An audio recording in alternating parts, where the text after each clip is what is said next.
안녕하세요. 하루 세 문제로 시험 앞에 당당하자. 오늘은 여러가지 방정식 9번째 시간입니다. 함께 학습할 내용은 부정방정식입니다. 자, 먼저 부정방정식의 개념이 뭐냐부터 보겠습니다. 자, 예를 들어서 x 플러스 y가 2일 때 이 해를 구하라고 하면 x가 1일 때 y 값도 1이다. 자, 이렇게도 우리가 볼 수가 있고, x가 2면은 y 값은 0이다. 이렇게 볼 수도 있겠네요. 그렇죠? 그럼 이번에 x가 3이면 어떻게 되느냐? 그럼 y 값은 마이너스 1이다. 이렇게 말할 것이고, x가 4면 얼마냐? 라고 한다면 y는 마이너스 2다. 이렇게 말할 겁니다. 그렇죠?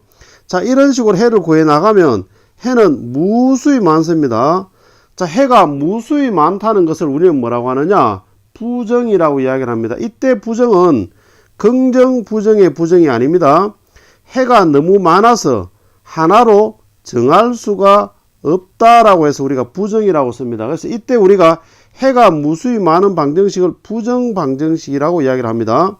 자, 그럼 여기서 우리가 이 부정방정식에서는 그냥 해가 무수히 많다라고 해버리면 되기 때문에 큰 의미가 없습니다.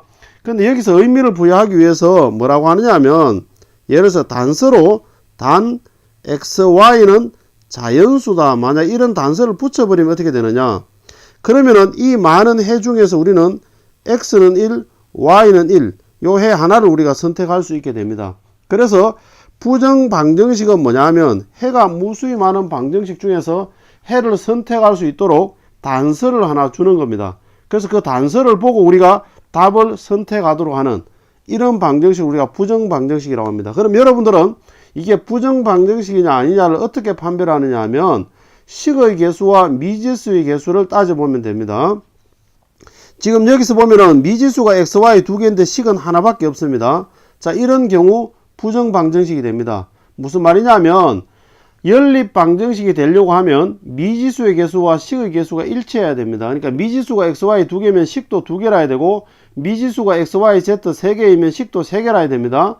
그래야만 우리가 연립해서 풀 수가 있는데, 미지수의 개수와 식의 개수가 일치하지 않으면 부정방정식이 됩니다. 자, 그래서 이 부정방정식에서는 뭐가 중요하냐면 단서 조항이 중요합니다.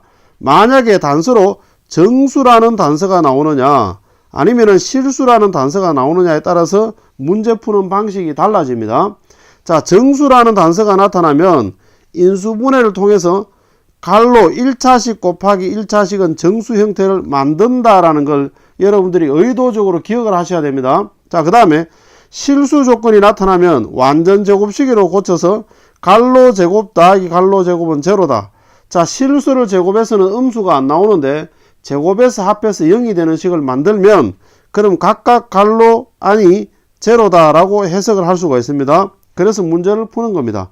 그 다음 두 번째, 완전 제곱식을 할 수 없을 때에는 한 문자에 대한 내림차순으로 정리한 다음에 판별식, 실근을 갖는다라고 해석을 해서 판별식이 0보다 크거나 같다를 사용하게 됩니다. 자, 그런데 정수 조건일 때 중요합니다. 그 다음에 실수 조건일 때는 1번과 2번 중에서 1번이 훨씬 더 많이 나오고 많이 쓰이는 편입니다. 자, 그래서 여러분들 부정방정식에서 미지수와 식의 개수가 일치하지 않으면 단서 조항을 보고 문제를 풀어내야 됩니다. 자, 그러면은 예제 문제 한번 보도록 하겠습니다. 자, 1번 보니까 방정식이 주어져 있는데 식은 하나밖에 없습니다. 그러나 미지수는 x, y 두 개입니다. 그렇죠? 자, 그런데 이런 방정식을 우리는 부정방정식이라고 한다고 했는데 이때는 뭐가 중요하냐? 단서가 중요하다 그랬습니다. 자, 정수라는 단서가 나왔습니다. 자, 정수가 나오면 아까 어떻게 한다 그랬느냐 하면 인수분해를 통해서 갈로 곱하기 갈로는 어떤 숫자, 정수가 되도록 이렇게 우리가 만들어야 된다 그랬습니다. 그렇죠? 자, 그러면은 주어진 식을 우리가 인수분해를 통해서 갈로 곱하기 갈로를 만든다고 생각을 하시면 됩니다. 자, 그럼 어떻게 하느냐? 자, 보니까 앞부분 두 개에서 x를 묶어내면 y-1이 되고, 그 다음에 뒷부분 두 개에서 마이너스를 묶어내면 y 플러스 1이 됩니다. 자, y 플러스 1이 되면 이 y-1과 공통이 아니기 때문에 묶어내서 갈로 곱하기 갈로를 만들 수가 없는 겁니다. 자, 그럼 우리는 어떻게 하느냐? 의도적으로 y-1이랑 똑같이 만들어 버리는 겁니다. 이렇게. 그리고 난 다음에 수습을 하면 마이너스 y 플러스 1인데 원래는 마이너스 1이니까 뒤에다가 마이너스 1을 하나 더 붙여주면 전개해 보면 원래 식하고 같아질 수 있잖아요. 그렇죠? 그래서 우리가 y 마이너스 1 동일한 상태로 묶어내기 위해서 식을 약간 변형을 시켜주는 겁니다. 이렇게. 그리고 나서 2는 이쪽으로 넘기면 자 이렇게 되어지면 갈로 곱하기 갈로는 정수 형태가 됐습니다. 그렇죠? 이해됐습니까? 무슨 말인지? 자 그러면은 여러분들이 부정방정식은 단서를 보고 갈로 곱하기 갈로는 정수를 만들어야 되겠다라고 의도적으로 기억하고 연습하지 않으면 이렇게 풀기가 쉽지가 않습니다. 자 그럼 이번에는 보겠습니다. y-1과 x-1이 곱해져서 2가 되어졌다라고 하면 해석이 이렇게 가능합니다. x-1이 1일 때 y-1은 2다. 자 이렇게 이야기를 해도 되고 x-1일 때 2가 되어지면 y-1일 때 1이다. 이렇게 이야기를 해도 될 겁니다. 그렇죠? 그 다음에 또 하나는 뭐냐면 x-1일 때 마이너스 1이면 y-1일 때 마이너스 2다. 그 다음에 x-1일 때 마이너스 2면 y-1일 때 마이너스 1이다. 자 이렇게 생각할 수도 있을 겁니다. 그렇죠? 자 이게 정수기 때문에 만약에 정수가 아니라고 하면 이렇게 할 수가 없습니다. 2분의 1이랑 그 다음에 4랑 곱해졌다 이렇게 생각할 수도 있기 때문에 그럼 해가 무수히 많아지는 겁니다. 그렇죠? 자 그래서 우리가 정수라고 하기 때문에 이렇게 네 가지를 생각할 수 있습니다. 자 그럼 각각의 x, y를 구해보면 자 이렇게 이항을 시켜주면 x가 2일 때 y 값은 얼마가 되느냐 3이 됩니다. 그렇죠? 자 두 번째 여기서 넘기고 넘겨줬다고 생각하면 x가 3일 때 y는 2다. 자 이렇게 되겠습니다. 자 그 다음에 넘기고 넘겨줘 보면 x가 0일 때 y는 마이너스 1이다. 그 다음 역시 마찬가지입니다. 이항을 시켜보면 x가 마이너스 1일 때 y는 0이다. 자 이렇게 해는 4개가 나오게 됩니다. 그래서 보통 부정방정식에는 해가 몇 개냐 이런 형태로도 많이 나옵니다. 자 여기서 해가 4쌍이 되어지니까 해가 4개다 이렇게 이야기해 주시면 되겠습니다. 자 그러면은 예제 2번 한번 보겠습니다. 자 이번에는 2차 방정식의 두 근이 정수가 되도록 자 일단 우리가 두 근을 알파와 베타로 한번 나와 보겠습니다. 자 그리고 근과 개수의 관계를 우리가 써서 두 근의 합은 마이너스 a분의 b가 되니까 마이너스 m 플러스 1. 자 요렇게 되겠네요. 그렇죠? 자 그 다음에 두 근의 곱은 a분의 c가 되어지니까 m 플러스 1. 자 요렇게 되겠습니다. 그렇죠? 자 요렇게 놓고 보니까 연립하려고 놓고 보니까 미지수가 알파와 베타와 m 요렇게 3개가 됩니다. 맞습니까? 자 그런데 식은 2개밖에 없습니다. 자 미지수의 개수와 식의 개수가 일치하지 않습니다. 자 이런 걸 우리는 뭐라고 하느냐 부정방정식이다 라고 이야기를 합니다. 자 여기서 단서가 정수 형태니까 우리는 어떻게 해야 되느냐 갈로 곱하기 갈로는 정수다 이런 형태를 만들어야 됩니다. 자 그런데 식이 2개이니까 그렇게 할 수가 없습니다. 그래서 이걸 식을 하나로 우리가 축약시켜 보겠습니다. 그래서 우리가 어떻게 하느냐 주어져 있는 식에서 대입법을 써서 우리가 변형을 한번 해보도록 하겠습니다. 자 그러면은 알파 베타는 m 자 이렇게 되어져서 m 자리에 여기에다 대입을 한번 시켜 보도록 하겠습니다. 그럼 식이 어떻게 되느냐 알파 플러스 베타는 마이너스 m 자리에 알파 베타 마이너스 1을 집어넣겠습니다. 이렇게 자 그리고 전개하면은 알파 플러스 베타는 마이너스 알파 베타 그 다음에 플러스 1 플러스 1 자 이항시킵니다. 알파 베타 더하기 알파 더하기 베타 마이너스 2는 제로다. 자 이렇게 나오겠네요. 그렇죠? 자 그럼 이제 식이 하나가 됐습니다. 자 그런데 미지수는 알파 베타 2개입니다. 역시 부정방정식입니다. 그렇죠? 자 그래서 우리가 아까 앞에서 1번 했던 것처럼 동일하게 하겠습니다. 자 알파 묶어내면 베타 플러스 1이 나옵니다.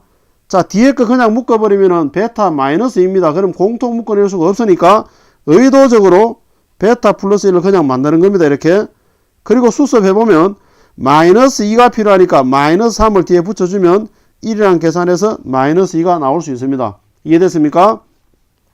자 그러면은 베타 플러스 1을 앞으로 묶어내겠습니다. 자 그리고 나면 알파 플러스 1 그리고 3은 이항을 시켜서 자 정리를 하면 갈로 곱하기 갈로는 정수 형태가 됐습니다. 그렇죠? 자 그럼 이 상태에서 우리가 보면 알파 플러스 1과 그 다음에 베타 플러스 1이 곱해져서 3이 됐다라고 한다면 얘가 1일 때 얘가 3이 되든지 아니면 3일 때 1이 되든지 아니면 마이너스 1일 때 마이너스 3이 되든지 마이너스 3일 때 마이너스 1이 되든지 이렇게 두 가지로 생각할 수가 있습니다. 이해됐습니까? 무슨 말인지?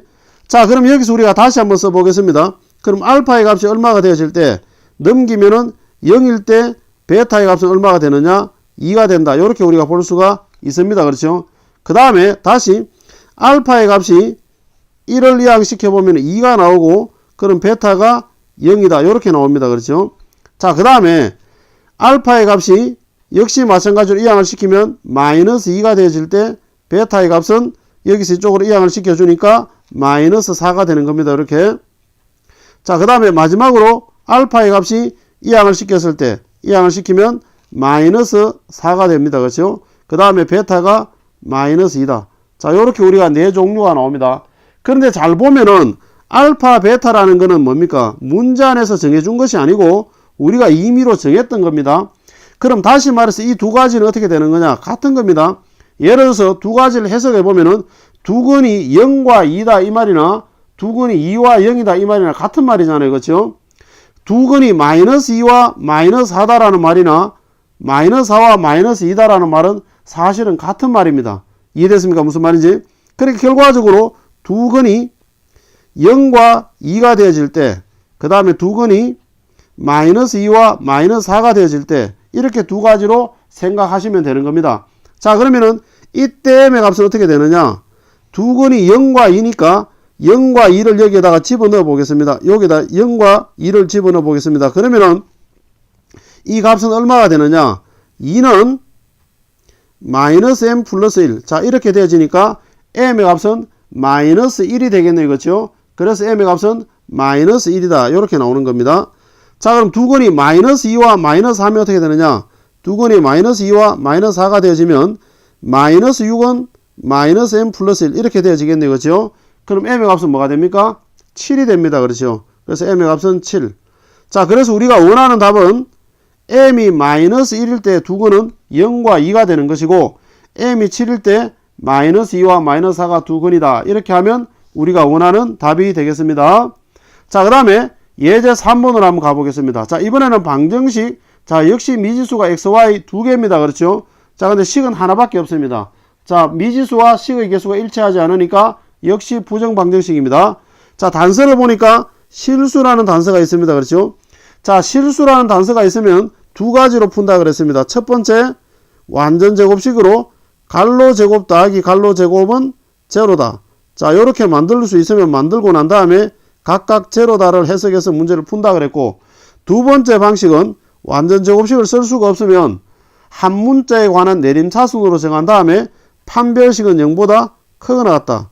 자, 요렇게 우리가 해석을 한다 그랬는데 대부분은 사실은 1번으로 거의 쓰입니다. 자, 그러면은 처음에 이 내용을 보면은 완전 제곱식으로 고칠 수 있는 형태가 됩니다. 무슨 말이냐면 x제곱 마이너스 4x 1차의 개수 절반의 제곱 마이너스 2의 제곱이니까 2는 4 절반의 제곱을 더했으면 빼준다. 맞습니까? 그 다음에 y제곱 마이너스 2y 역시 1차의 개수의 절반의 제곱 마이너스 1의 제곱이니까 1 더해줬으면 다시 빼주고 뒤에 플러스 5가 있습니다. 이렇게. 자, 그래서 우리가 완전 제곱식으로 한번 고쳐보면 x-2의 제곱이 되고 그 다음에 역시 마찬가지로 y-1의 제곱이 됩니다. 자, 그리고 난 다음에 마이너스 1, 마이너스 4, 마이너스 1 합하니까 마이너스 5고 5랑 계산하니까 제로가 됩니다. 이렇게. 자, 그리고 난 다음에 실수를 제곱했는데 음수 나오지는 않습니다. 제곱을 했는데 음수가 나오지 않는데 제곱을 해서 합해서 0이 나왔다는 것은 각각 0이었다는 이야기입니다. 이렇게. 이해됐습니까? 무슨 말인지? 그러면 x의 값이 바로 뭐가 되느냐? 2가 되어지고 y 값은 1이 되는 겁니다. 이렇게.